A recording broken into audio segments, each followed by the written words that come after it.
사도행전 1장 12절 말씀.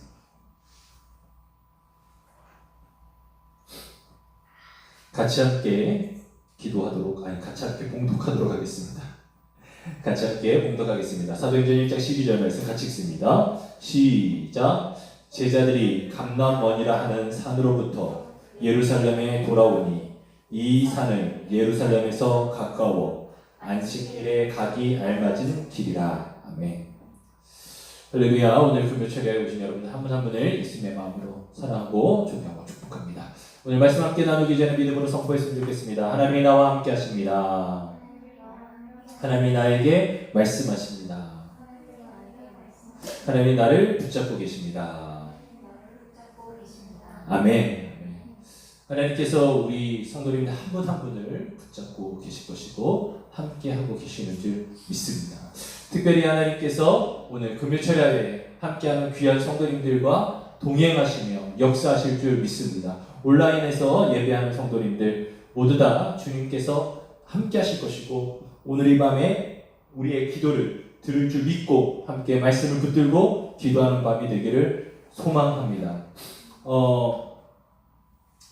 지금 전 세계적으로 코로나로 인해서 어려움을 당하고 문제가 되어지고 있는 상황들은 다 이미 저희가 수개월 동안 알고 듣고 했습니다. 최근에 이태원발, 정확하게 얘기하면 이태원발이라고 하는 것이 또 맞는 것 같아요. 그래서 이태원발 코로나로 인해서 다시금 또 우리나라는 적지 않은 혼란에 있습니다. 그러다 보니까 다시금 우리가 사회적 거리두기를 했었던 것들을 좀 다시금 또 유지해야 되는 것 아닌가라고 하는 어떤 이야기들이 좀 있는 것 같아요. 왜냐면 이게 1차 감염에서 멈추면 모르겠는데 1차가 2차가 되고 2차가 3차 되고 지금 4차, 5차까지 되어지는 상황들 가운데 있다 보니까 조금 더 다시금 경계 단계를 높여야 되는 것 아닌가라고 이야기를 했는데 정부 지침은 아직까지는 지금 현재 일상에서 생활하면서 서로 간에 어떤 방역 지침을 지켜나가는 것으로 방향을 잡은 것 같습니다. 그것이 사실상 많은 경제학자들 그리고 많은 세계적인 석학들이 우려하고 있는 부분인 것 같아요. 더 이상 이 코로나로 인해서 경제가 멈추었다가는 우리나라 및 전 세계가 경제적으로 어려운 일을 경험할 것을 알기 때문에 미리 저희는 그나마 이제 의료적인 체계들이 잘 건실하게 버티고 있고 이미 큰 파국, 엄청난 파국이죠.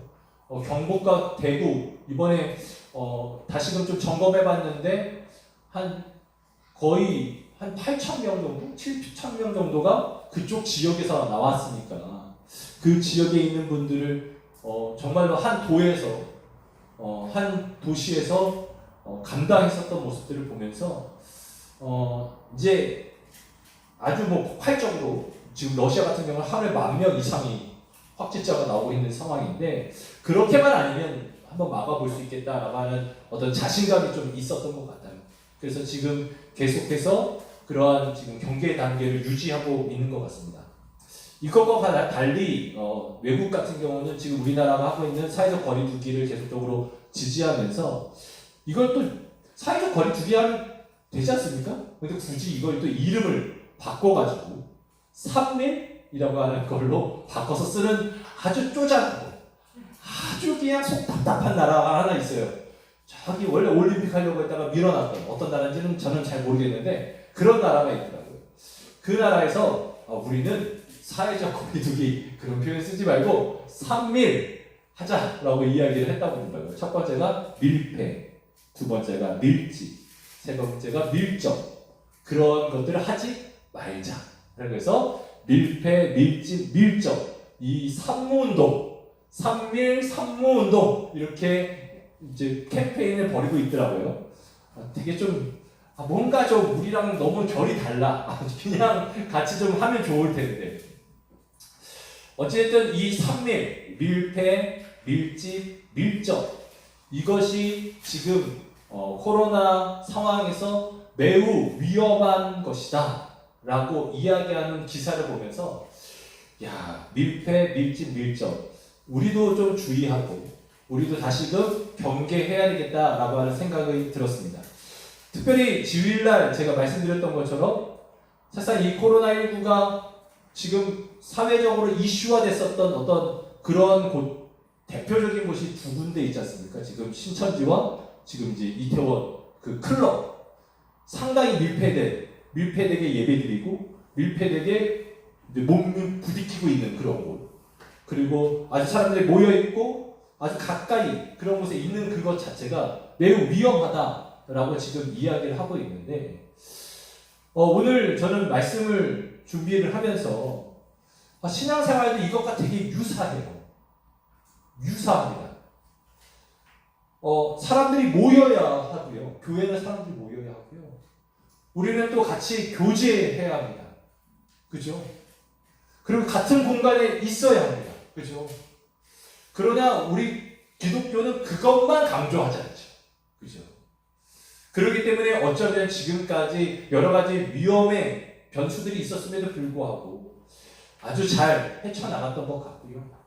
오늘 목회 서신을 통해서 공유해드렸던 것과 같이 정말 감사하게도 남동구에 있는 그 교회가 정말 잘 대응하고 잘 예방을 준수해서 한 600명, 700여 명이 예배를 같이 드렸는데 확진자가 단 한 명도 나오지 않은 상황.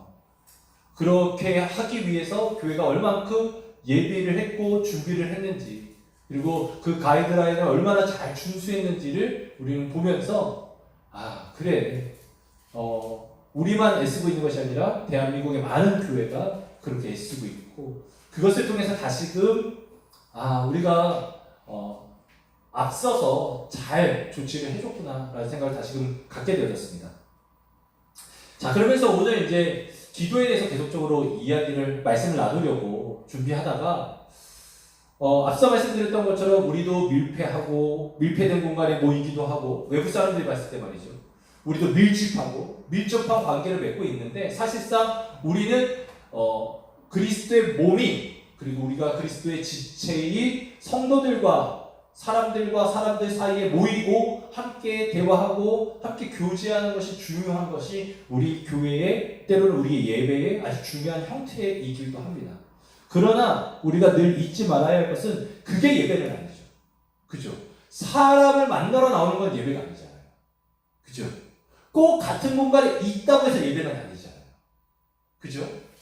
여러분, 우리 하나님께서 원하시는 건 뭘까? 곰곰이 생각하다가 저도 산미를 좀 찾아봤어요. 신앙생활하는 데 있어서 필요한 산미. 때는 우리 신앙에 있어서, 우리가 기도하는 데 있어서 필요한 산미.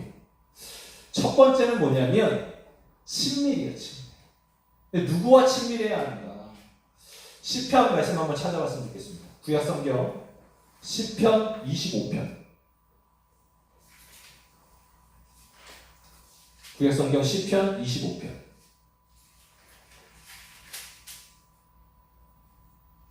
14절 말씀.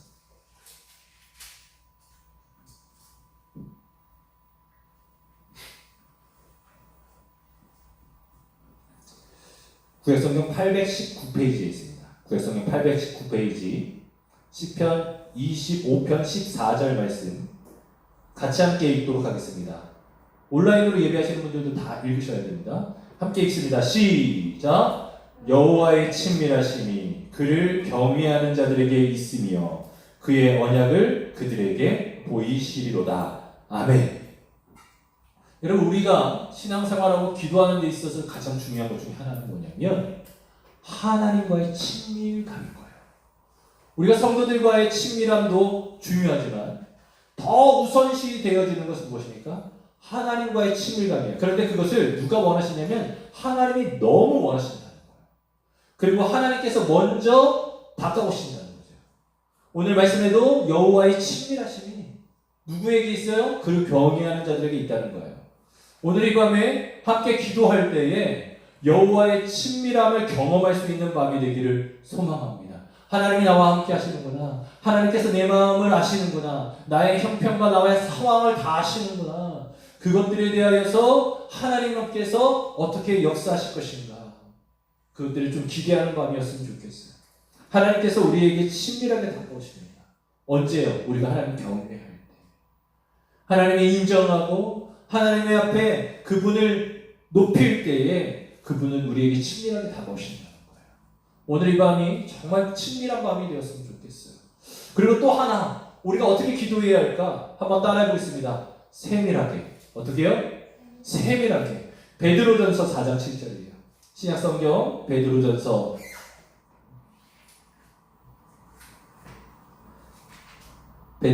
4장. 제가 가지고 있는 성경책으로는 신약성경 381페이지. 381페이지. 4장 7절 말씀. 신약성경 베드로전서 4장 7절 말씀. 신약성경 381페이지. 같이 함께 읽겠습니다. 시작. 만물의 마지막이 가까이 왔으니 그러므로 신을 차리고 근신하여 기도하라. 여러분, 우리가 세밀하다는 것은 어떤 것입니까? 세밀해. 아주 작은 것까지도 이렇게 정교하게 하는 어떤 작업들을 세밀하는 것이죠. 여러분, 세밀함은 무엇을 의미하냐면 또 가까이 있어요. 이야기하는 거예요. 여러분, 그렇기 때문에 오늘 베드로 사도도 우리에게 이야기하는 거예요.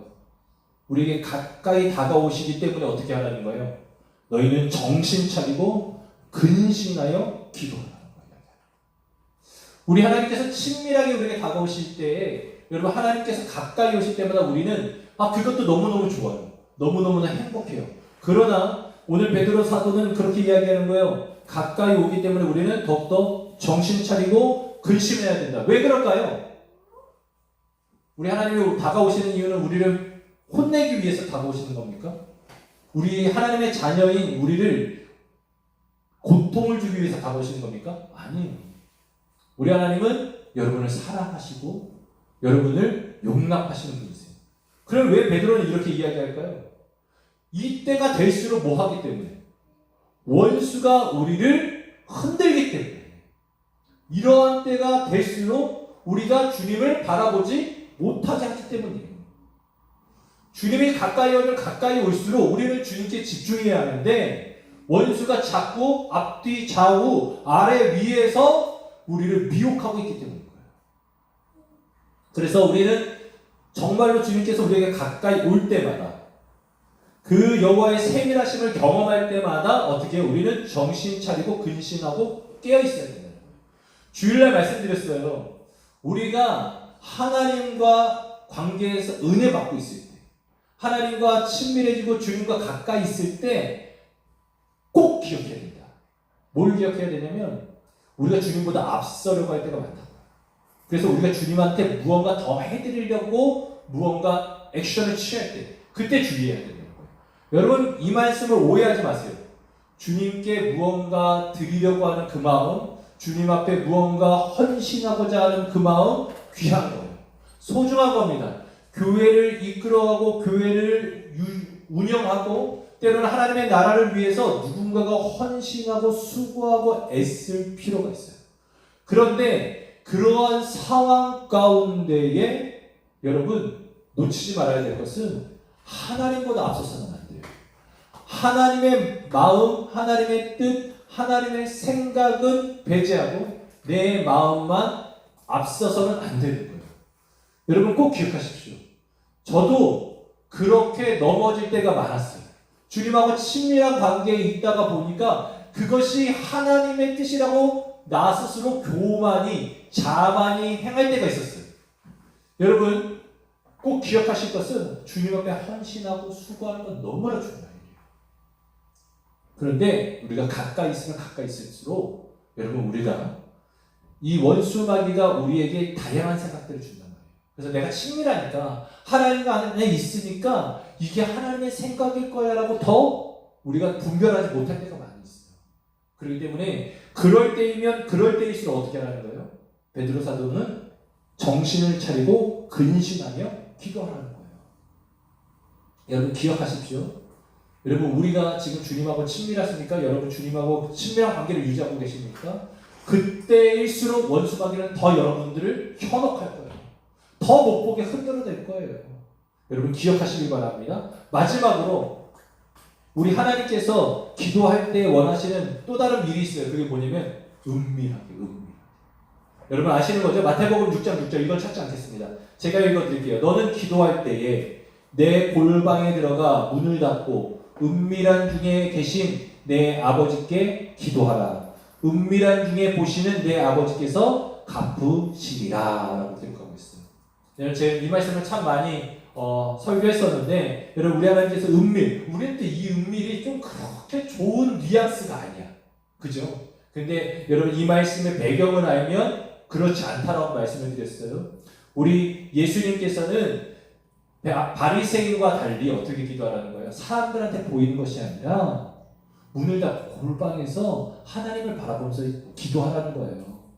그런데 이 골방은 어떤 것이라고 했어요? 우리가 골방 하면 또 떠오르는 이미지, 그 다락방, 때로는 어떤 창고, 그것이 아니라고 말씀을 드렸어요. 유어루, 여러분의 방. 여러분이 편안하게 쉴 수 있고 여러분이 자유할 수 있는 그곳에서 하나님 앞에 예배하듯이 그곳에서 쉬듯이 하나님 앞에 토로하며 기도하라고 말씀을 드렸어요. 그때 우리 하나님께서 어떻게 해요? 그곳에 보이지 않지만 그곳에서 함께 계시고 보고 계신다는 거예요.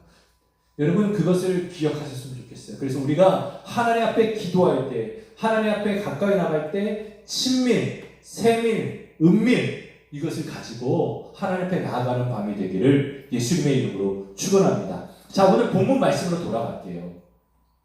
제자들이 어디 있었습니까? 감람원이라고 하는 산으로부터 예루살렘으로 돌아왔어요. 예수님께서 사도행전 1장 보면 이제 부활하신 이후에 여러분 제자들과 함께 40여일의 시간을 보내시고 나서 이제 승천하실 때에 어디서 승천하셨습니까? 바로 감람산에서 승천하신 거예요. 여러분 이곳은 주님께서 부활하신 아주 역사적인 그 상황을 실제 많은 사람들에게 보여줬던 장소입니다. 무슨 얘기인지 아시겠죠? 그리고 그곳에서 우리를 위해서 하나님의 나라를 예비하기 위해서 그곳에서 승천하신 장소가 바로 감람원이라고 하는 곳입니다. 여러분 이 감람산 그냥 요즘 말로 우리가 쉽게 이해할 수 있는 곳 표현은 올리브산이죠. 그죠? 감람이라고 하는 이것이 올리브유예요. 여러분 이곳이 기름을 짜는 틀이 있는 아주 유명한 산이었습니다. 그러니까 이 근처가 뭐가 많겠어요? 올리브 나무가 많았던 거예요. 여러분 성경에서 올리브는 어떤 용도로 사용을 했습니까? 여러분 아시는 것처럼 치료제로 사용을 했어요. 주님께서는 이곳에서 자주 기도하셨거든요. 습관에 따라서 기도하셨다고 그랬어요. 누가복음에 보면 예수님께서는 습관에 따라서 올리브산에 올라가셔서 감람산에 가셔서 기도하셨어요. 여러분 앞서 말씀드렸던 것처럼 올리브유는 사람들을 치료하는 곳에 쓰임받는다고 했었어요. 우리 주님은 여러 가지 사물, 때로는 자연 환경을 보면서 말씀을 많이 전하셨거든요. 때로는 그 올리브 나무를 보면서 올리브 열매를 보면서 그렇게 기도했을 거예요. 하나님, 저를 통해서 많은 사람들이 치유받기를 원합니다. 하나님, 저를 통해서 많은 사람들이 회복되기를 원합니다. 여러분 오늘 이 밤에 주님께서 여러분을 위해서 그렇게 기도하신 줄 믿으시기 바랍니다. 동산 위에서 여러분 땀방울이 핏방울처럼 보일 때까지 주님께서 기도하셨는데 왜 그렇게 기도하셨느냐? 누굴 위해서 그렇게 기도하셨느냐? 바로 저와 여러분을 위해서 기도하신 줄 믿으시길 바랍니다. 그런데 주님이 어떻게 기도하셨을까요? 저놈의 자식들 지 맘대로 살게 해주십시오. 엉망진창으로 살게 해주십시오. 그렇게 기도했을까요? 아니에요. 주님께서 우리의 생각과 마음과 모든 것을 알아요. 우리 안에 있는 쓴뿌리와 상처를 다 아세요. 그것들을 치료하기를 원하셔서 기도하시는 줄 믿으시길 바랍니다. 그래서 오늘 이 밤에 우리가 함께 기도할 때 어떻게 기도하셔야 되냐면 하나님 그 감람산에서 흘러오는 그 기름이 우리를 치유하기를 원합니다. 주님 그것을 발라주옵소서.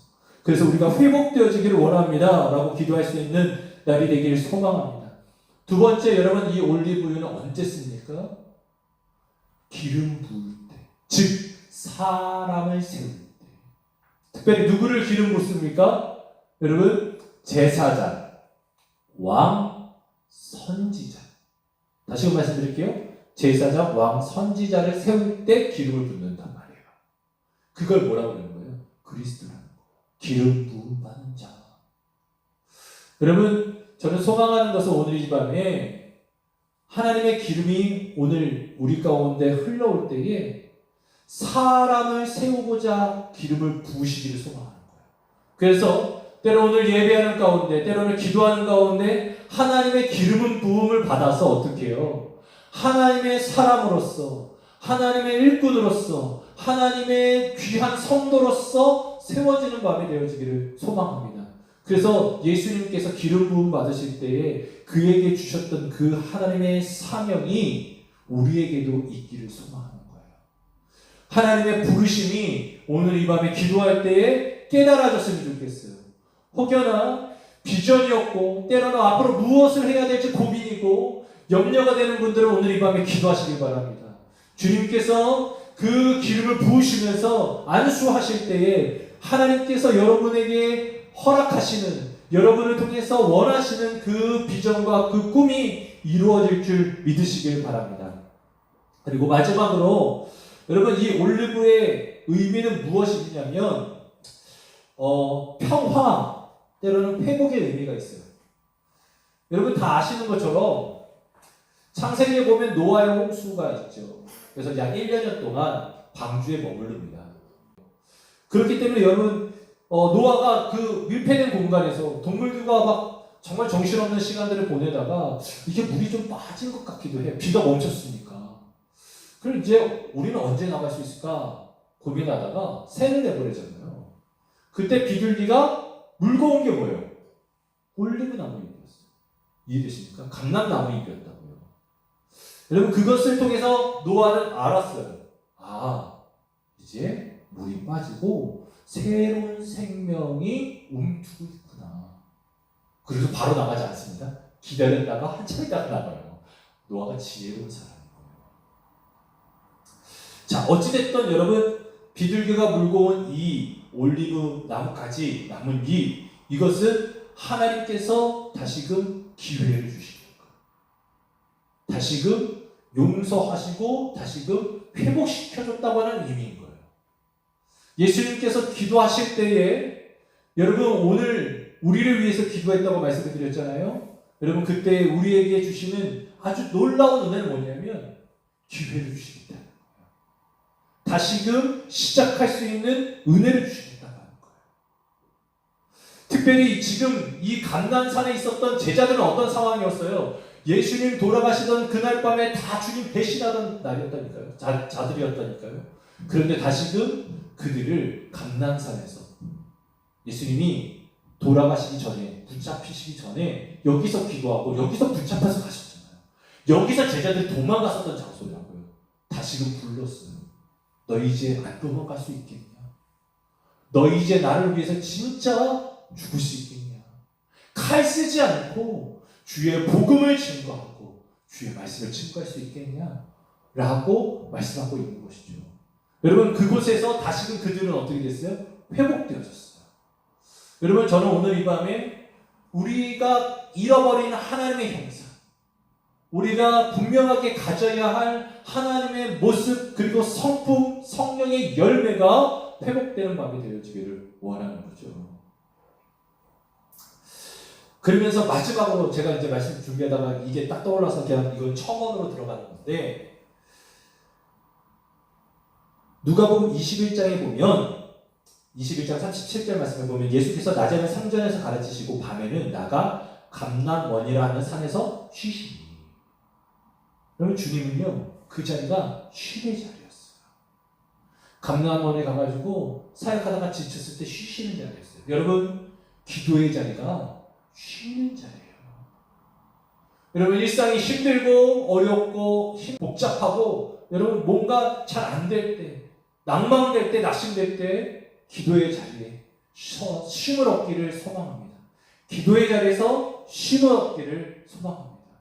그래서 여러분, 피곤하고 힘들 때에 물론 육체적인 힘도 필요해요. 정서적인 힘도 필요해요. 그러나 영적인 힘을 갖기를 예수님의 이름으로 축복합니다.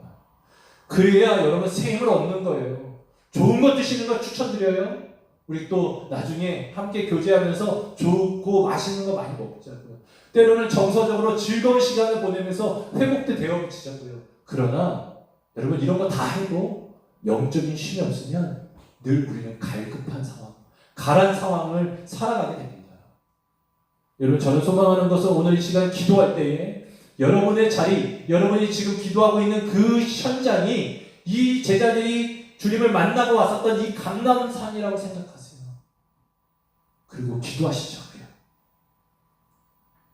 그렇게 기도할 때에 하나님 우리를 회복시켜 주시고 하나님 우리를 기름 부어 주셔서 우리에게 비전도 알게 하시고 우리를 향한 사명도 부르심도 깨닫게 하시고 그리고 하나님이 회복시켜 주시는 그 거리 다시금 기회 주시는 그 놀라운 순간들을 맛보기 원합니다.